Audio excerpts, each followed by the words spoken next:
আজি আমাৰ ৰাইজসকল ওলাইছে সত্ৰনগৰী মাজুলীলৈ বুলি পেহী, দিব্য, মা, পাপা, পৰাগদা, সুমন বা। পিছে আমাৰ যোৱাৰ সৌভাগ্যকণ নহ'ল বাৰু এইবাৰ, একো নাই। ঘৰ ৰখিব লাগিব, আমাৰ অকণমানি কুকুৰ পোৱালিকেইটা আছে যে তাহাঁতক ৰখিব লাগিব, লগতে আবাহন থিয়েটাৰো আছে। বিশেষ কাৰণ আবাহন থিয়েটাৰৰ বাবেহে আমি যোৱাটো কেঞ্চেল কৰিলোঁ। একো নাই, থিয়েটাৰখন আকৌ কেতিয়া চাবলৈ পামতো ঠিক নাই। মাজুলীলৈ নেক্সট ইয়েৰো যাব পাৰিম বা অলপ দিনৰ পিছতো যাব পাৰি। থিয়েটাৰ মেইন নে কি কয়? আৰু চাই আছোঁ থিয়েটাৰ, আপোনালোকে চাইছেহিনে বাৰু? এইফালে মা ওলাইছে অকণমান, মায়ে মোক কৈছে ভালকৈ থাকিবি, ভালকৈ চাবি আৰু ঘৰটো।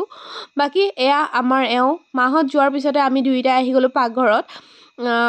দুজন থাকিলে কি হয় জানেনে? দুইজনে দুইজনক সহায় কৰা হয়।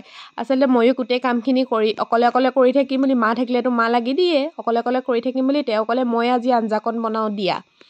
মই ভালেই পালোঁ। মই ভাতটো কুকাৰত উঠাই দিলোঁ আৰু এইফালে তেওঁ বনাই আছে আঞ্জা, আৰু মই তাৰপিছত কাঁহী বাতিকেইটা ধুই ল'লোঁ ধুনীয়াকৈ। আৰু এনেকৈ যদি মিলা প্ৰীতিৰে কামখিনি কৰা হয় সঁচাকৈ খুব সোনকালে কামখিনি হয়নে কওকচোন?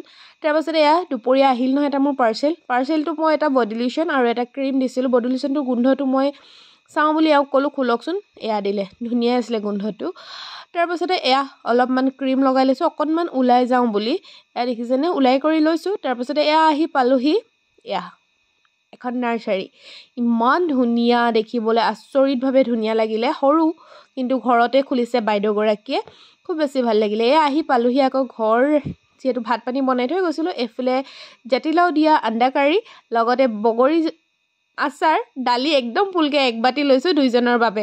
তাৰপাছতে এয়া সন্ধিয়া আহি পাই গ'লোহি আমি থিয়েটাৰ চাবলৈ, আবাহন থিয়েটাৰ। আজি আছে মোৰ তেজ মোৰ মৰম, খুব বেছি ভাল লাগিলে। যদি আপোনালোকে চোৱা নাই চাব কিন্তু দেই, আপোনালোকৰ ওচৰে পাজৰে হ'লে। বাই।